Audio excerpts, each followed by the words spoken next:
Well, you may have heard something important just happened in Washington, and I think it's something you'll want to keep your eye on. You'll also want to be prepared to discuss this with buyers, builders, developers, and other clients as this unfolds. The House recently passed the Housing for the 21st Century Act. This is legislation designed to increase the housing supply, reduce regulatory barriers, and address affordability.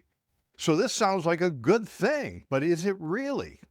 Let's take a quick look at it together. But at this point, what I'd like to suggest is whether or not you agree with every little part of the bill or not, one thing is clear.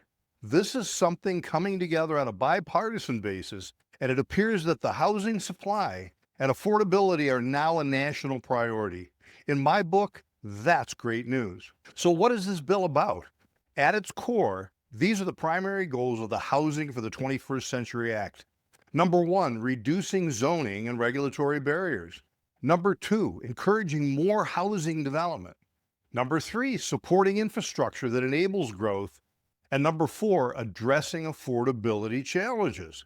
In other words, policymakers are acknowledging what we've known for years. We don't have enough housing, and the current environment is not right to overcome these challenges. So why does this matter? Let's take a look at some of the realities here. The U.S. remains millions of homes short to meet long-term demand. Depending on the economist, the housing guru, or forecaster crunching the numbers, this shortfall runs from several million homes to some estimates as high as 5 million or more. This represents a pent-up demand that could drive massive home sales as new homes with the right designs and features, the right pricing, and in the right locations come to the market. Builders have been constrained by zoning, impact fees, regulatory costs, and anti-development sentiment. Eliminating some of these expenses and barriers could change the game. Affordability remains a top concern for buyers and for all of us as we work to meet housing needs across the U.S. After so many builders and so many folks throughout the housing and real estate industry fighting to overcome these challenges on a local level for many years, it's really exciting and promising to see it finally being addressed at the federal level. What could this actually mean for housing activity? If regulatory barriers are reduced and development becomes easier, we could see number one, more infill development. Number two, more density in urban and suburban markets. Number three, increased new home production. And number four, expanded affordable housing initiatives. And for agents, this means opportunity, new inventory, new communities, new builder relationships, new buyer traffic, and most of all, more listings and more sales. So this isn't just a news headline on policy change, it's something that's telling you to prepare yourself to support the increase in new home production and sales. When supply becomes a national priority, the agents who understand new construction and development dynamics are positioned ahead of the curve. If you only operate in resale, you're reacting to inventory.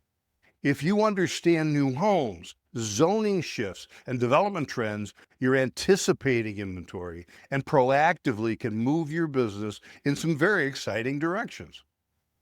As I always say, we can take on a reactive mindset. We can be a waiter.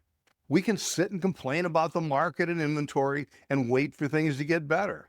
Or instead, you can take on a proactive mindset, the mindset of a creator, and get to work solving the problems and bringing new inventory to life. If this makes sense to you, I have some more great news.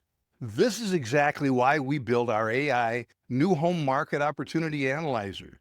We trained these GPTs to help you identify where development and new construction is happening, where permits are rising, where opportunity may be emerging, and you can apply the analyzers and uncover this information in just minutes.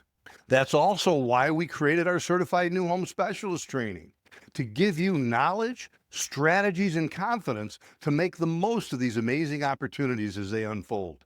If housing supply expands, you want to be ready. What's really crazy is in talking to so many agents at conventions and other events, we often hear them saying, you're right, I really need to get involved in new homes. So as soon as an opportunity comes along with a builder, a developer, I'll jump into the training then.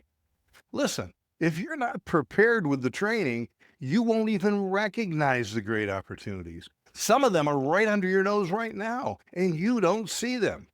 And if you did see these opportunities, how long do you have to pursue it and demonstrate your capabilities?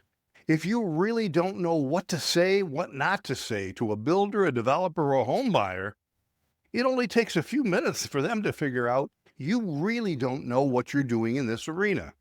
Are you willing to risk a massive opportunity to take your business to higher levels of success by not being prepared? Well, keeping this in mind, we should all keep an eye on the Housing for the 21st Century Act, and it's likely the details of the bill will still evolve as it moves through Congress. But the bigger story here again is clear. Our housing supply is now a national concern, and helpful changes may be coming.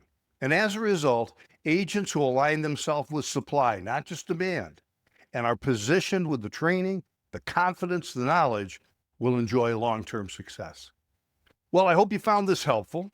Please don't forget to subscribe to our channel. And in the meantime, please let us know your thoughts on these housing challenges and how this national focus might have a positive impact and help make the world of housing better.